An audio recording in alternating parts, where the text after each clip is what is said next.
Polisi berhasil amankan 26 orang tersangka teroris di 5 provinsi selama bulan Desember 2022. Dilakukan penahanan. Kemudian kami tambahkan korban meninggal dunia. Nah, ini untuk korban meninggal dunia dari anggota Polri, Aibda SD ya dianugerahi pangkat luar biasa atau anumerta sehingga yang bersangkutan dimakamkan dengan pangkat Aibtu anumerta.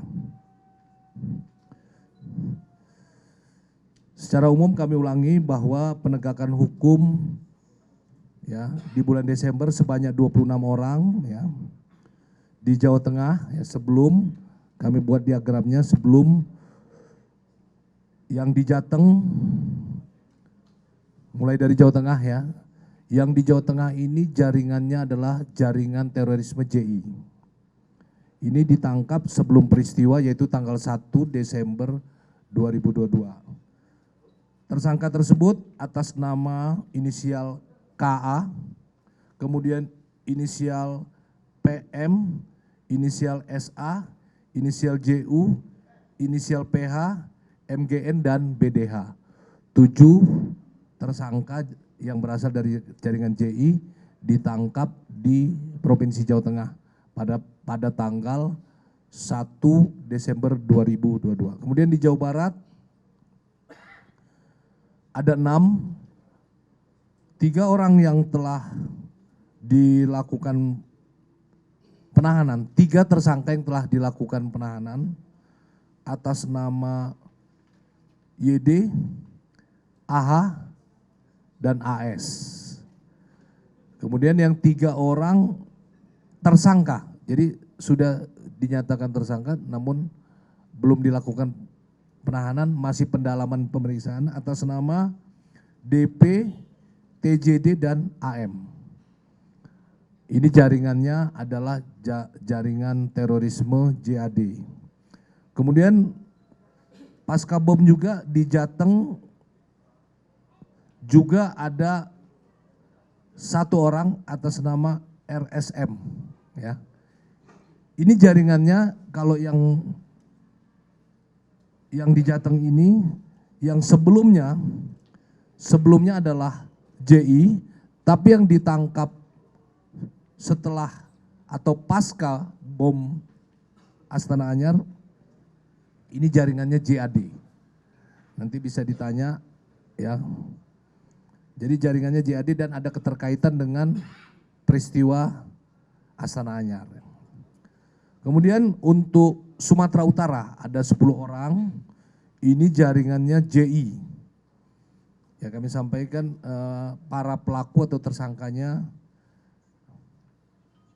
atas nama inisial HRF, kemudian NG, kemudian IS, yang keempat MS, kemudian yang keempat SD, yang kelima RG, yang keenam AF, yang ke-7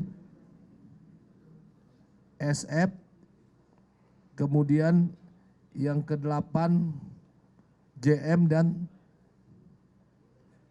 RT. 10 ya, saya ulangi ya, HRF, NG, IS, MS, SDM, RG, AF, SF, JM, dan RT. Ada 10, ini merupakan jaringan JI, jaringan terorisme JI. Kemudian ditangkap juga waktu yang berdekatan pasca peristiwa Astana Anyar di Sumatera Barat 1 dan di Riau 1. Yang di Sumatera Barat atas nama WH dan SC. Yang Sumatera Barat JI, yang Riau ini JI. Itu perkembangan yang kami sampaikan penegakan hukum di bulan Desember 2022 sebanyak 26 orang ya, 26 orang yang dilakukan penegakan hukum di 5 provinsi. Ya, di 2 kelompok baik jaringan terorisme JAD dan JI. Sementara itu yang kami sampaikan tentu bila ada update perkembangan kita akan sampaikan kembali ya. Jadi ini kaitannya yang tadi dari sekian 26 ada 6 tersangka yang diamankan di Polda Jawa Barat, di wilayah hukum Polda Jawa Barat yang ada kaitannya dengan jaringan JAD. Baik, rekan-rekan mungkin dari penjelasan saya ada yang ingin ditanyakan? Ya, kita mulai sesi pertama 3 orang ya, 3 orang dulu.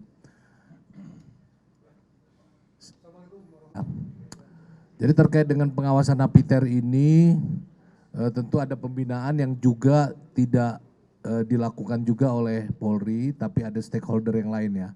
Namun nanti kita persilakan Pak Aswin ya untuk menjawab.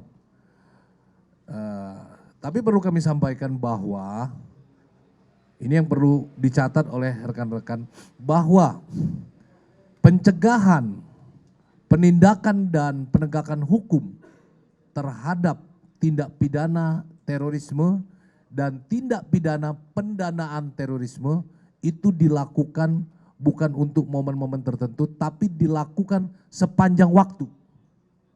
Ya, ini dilakukan sepanjang waktu, bukan karena ada momen hari besar apa, tetapi dilakukan sepanjang waktu, ya, di Indonesia. Dan ini merupakan tugas Polri, ya, yang seperti saya sampaikan tadi, Densus 88 Anti Teror Polri merupakan satuan yang melakukan tugas penegakan hukum, melakukan penegakan hukum terhadap tindak pidana terorisme dan tindak pidana pendanaan terorisme. Ini diatur di dalam Undang-Undang Nomor 5 Tahun 2018 tentang perubahan Undang-Undang 15 Tahun 2003 tentang penetapan Perpu tentang pemberantasan tindak pidana terorisme dan Undang-Undang 9 Nomor 2013 tentang pencegahan, pemberantasan dan pendanaan terorisme. Itu ya. Pak Aswin. Ke pertanyaan dari Pak Taufik bahwa pengawasan terhadap napiter atau mantan napiter dan keluarganya serta kelompok dan jaringan lainnya itu terus dilakukan ya. Jadi tidak ada istilah kecolongan atau ketidakmampuan seperti itu ya. Karena memang dari jaringan atau dari kelompok itu sendiri juga terus-menerus melakukan proses yang kita bilang counter radikal ke kita gitu ya. Jadi kita terus untuk mengawasi mereka, tapi pihak mereka itu juga terus untuk mencoba membangkitkan giroh dari kawan-kawannya atau kelompoknya gitu. Ini memang sebuah situasi di mana kita harus hadapi semua bersama karena kelompok yang lainnya itu juga tidak berhenti untuk merekrut dan menarik kembali kelompok-kelompoknya. Jadi kalau istilah kecolongan atau ketidakmampuan tentu tidak, tapi di sini memang ada kita bilang sebuah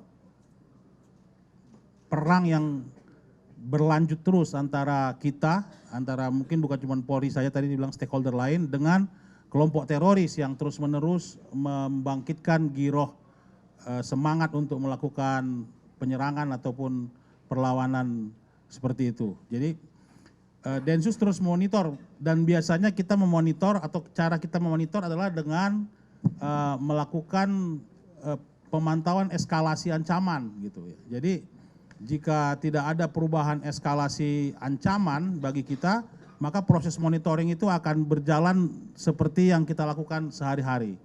Nah, di waktu-waktu tertentu seperti telah terjadinya peristiwa seperti ini, kita akan tingkatkan monitoringnya, ya kita lakukan sebuah operasi seperti yang dihasilkan pasca bom ini.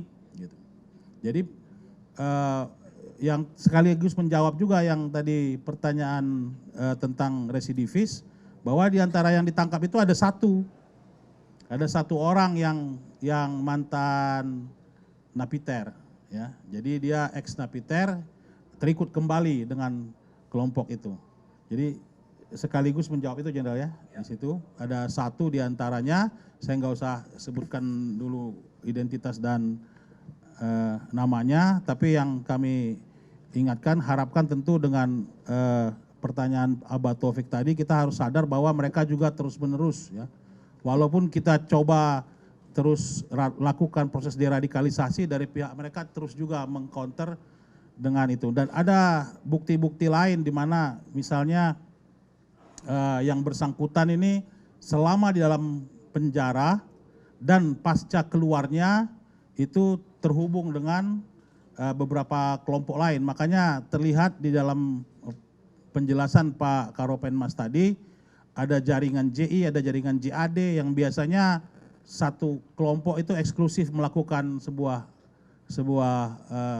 tindakan, namun dalam hal ini kelihatan ada ya seperti gitu ya. Jadi ini kita harus lebih waspada saja untuk persoalan atau permasalahan mantan napi teror. Walau nanti mungkin kita akan bisa tunjukkan sebenarnya pengawasan terhadap napi teror itu tidak pernah berhenti, 24 jam sehari, 7 hari seminggu, non-stop sepanjang tahun.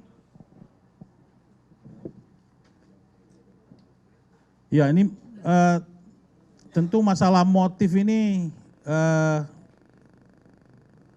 bukan tidak bisa dijawab ya, tetapi bukti atau fakta yang ada yang ditempelkan di motor itu memberikan fakta kepada kita bahwa yang bersangkutan itu menolak gitu ya. Jadi apa yang disebut dengan oleh Pak Karopenmas sebelumnya menolak sistem pemerintahan, ya salah satunya juga menolak undang-undang yang disahkan yang berlaku di Republik ini. Walaupun kalau misalnya kita lihat bukti-bukti yang ada, dia ada tempelkan di motor, dia sudah mengcopy selebaran itu beberapa tumpuk ya yang dia akan sebarkan. Dari situ bisa kita secara simple kita mungkin ambil kesimpulan, oh ini gara-gara ada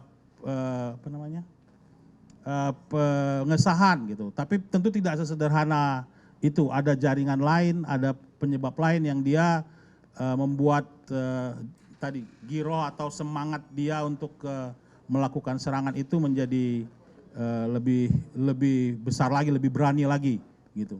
Nah itu memang fakta bahwa ada tulisan yang bersangkutan, kemudian di copy ulang sama dia, ada setumpuk, mungkin ada kira-kira satu plastik gitu ya, mungkin 50-100 lembar yang rencananya akan dia sebarkan, tapi keburu dia masuk ke polsek sehingga barang bukti itu masih tersimpan di dalam sepeda motornya. Baik ya, jadi seperti yang saya sampaikan tadi, yang bersangkutan itu memiliki pemahaman radikal dan telah diponis 4 tahun sampai yang bersangkutan lepas ya. Pemahaman terhadap atau pandangan terhadap selama menjalani hukuman, pandangan terhadap sistem pemerintahan di Indonesia itu mereka berpandangan bahwa sistem Indonesia itu adalah togut ya. Termasuk penjelasan dari tersangka yang saat ini sedang diperiksa dan ditangkap, mereka memang berniat untuk melakukan penyerangan terhadap, mereka istilah itu Ansorut Togut. Ya, Ansorut itu adalah pengikut Togut ya. Nah salah satunya yang dianggap Ansorut Togut itu adalah ya kepolisian ya gitu. Jadi pandangannya itu seperti itu, radikalnya itu seperti itu. Sudah terjawab ya? Ya, oke. Yang sudah ditanya, mohon rekan-rekan tidak ditanya lagi ya, idem itu namanya ya. Oke. JAT, MIT, dan lain-lain yang sudah memiliki kekuatan hukum tetap dinyatakan sebagai kelompok yang terdaftar sebagai organisasi terorisme. Sehingga Densus itu memiliki direktur-direktur atau fungsi-fungsi yang lain, fungsi-fungsi pencegahan, fungsi pengawasan, ya, intelijen yang bekerja untuk ini. Dan juga kita juga bekerja sama dengan banyak stakeholder lain untuk masuk di tahap preemptif, di tahap pembinaan. Misalnya dari Kementerian Agama, Kementerian Sosial, BNPT, Polda, Pemda-Pemda, ya, pemerintah daerah, Pemkot, Pemprov dan lain-lain sebagainya untuk terlibat, ya, dalam proses pencegahan terorisme. Sehingga tidak semuanya orang kalau misalnya berpikiran, wah ini radikal ini ekstrim, ini orang benci dengan kelompok tertentu, harus terus langsung ditangkap gitu. Ya enggak seperti itu, ya. Ada prosesnya dan ada proses pembuktiannya yang akan dilakukan oleh Densus 88. Yang terakhir mungkin mengenai Nataru, sebagaimana tadi dijelaskan Pak Karopenmas, kami hanya menambahkan bahwa semua rangkaian operasi atau operasional Densus 88 dengan didukung oleh Polda-Polda itu memang ditujukan untuk mengamankan seluruh rangkaian kegiatan masyarakat apapun sifatnya, ya, mau yang dia perayaan yang bersifat nasional, keagamaan, event-event, itu semua di dalam kegiatan-kegiatan itu akan melekat yang namanya pengamanan, pengawasan dan lain-lain yang dilakukan. Sehingga saya kira seperti tadi saya jelaskan di awal, tidak ada eskalasi ancaman yang meningkat, sehingga artinya bahwa kehidupan yang berjalan sekarang dengan tenang akan terus seperti ini sampai dengan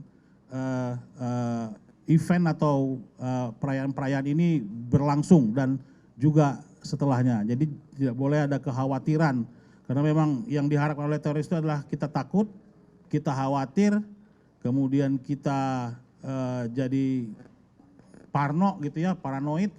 Nah itu yang diinginkan oleh mereka. Oleh karena itu saya meyakinkan bahwa kita tenang, tidak ada peningkatan eskalasi ancaman dari sekarang sampai dengan ke depannya, dan jika memang ada akan ada tindakan dari seluruh elemen-elemen Densus yang bergerak dan dengan didukung oleh seluruh Polda-Polda, Polres dan sampai dengan tingkat Polsek. Nah saya mungkin terakhir tadi mungkin sebelum ditutup saya menyampaikan ucapan terima kasih juga kepada Pak Dirkrimum, Pak dan saat Brimob, Pak Kabid Humas yang selama pelaksanaan penanganan setelah bom bunuh diri tersebut membantu pengungkapan ini dengan bekerja sangat keras, ya, hampir tidak tidur lah. Sampai dengan hari ini kita sepakati untuk melakukan press release bahwa pengungkapan ini harus kita umumkan atau kita sampaikan kepada masyarakat untuk meyakinkan masyarakat bahwa bom ini itu sudah tertangani dengan baik oleh jajaran Polri.